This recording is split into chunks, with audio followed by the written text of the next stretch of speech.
امریکہ کے فوجی اڈوں کی جاسوسی کون کر سکتا ہے؟ چین کی کس کمپنی سے امریکہ کو خطرہ؟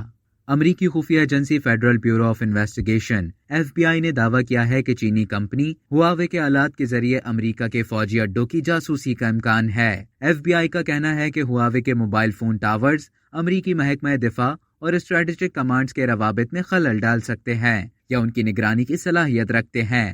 امریکی نشریاتی ادارے CNN کی رپورٹ کے مطابق فوجی تنصیبات کے قریب ہواوے کے سگنل ٹاورز اسٹریٹجک کمانڈ کے رابطوں کی نگرانی کر سکتے ہیں۔ یہ محکمہ ملک کے جوہری ہتھیاروں کا نظام سنبھالتا ہے۔ ہواوے کمپنی نے اس بات کی سختی سے تردید کی ہے کہ اس کے آلات امریکی محکمہ دفاع کے رابطہ کار نظام کی نگرانی کر سکتے ہیں۔ تاہم امریکی انٹیلیجنس کے موجودہ اور سابق عہدیداران کا دعویٰ ہے کہ اس بات میں کوئی شبہ ہی نہیں کہ ہواوے کے فون ٹاورز نہ صرف عام شہریوں کے فونز کی نگرانی کر سکتے ہیں بلکہ فوج کی طرف سے استعمال کیے جانے والے ممنوعہ سگنلز کی نگرانی بھی کر سکتے ہیں۔ CNN کی رپورٹ میں مزید بتایا گیا کہ سن 2017 میں چینی حکومت نے 10 کروڑ امریکی ڈالر کی مالیت سے واشنگٹن میں ایک بدھ مت کا مندر تعمیر کرنے کا منصوبہ پیش کیا تھا۔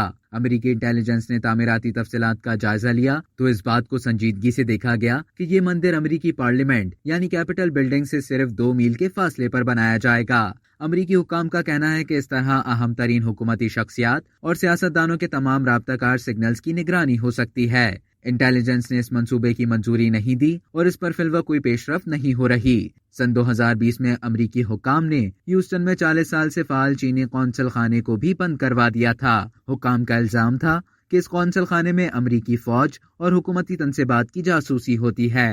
اب تک کے لیے اتنا ہی۔ مزید اسی طرح کی معلومات حاصل کرنے کے لیے ڈیلی جنگ کی YouTube چینل کو سبسکرائب کریں اور فیس بک کے پیج کو لائک کرنا نہ بھولیں۔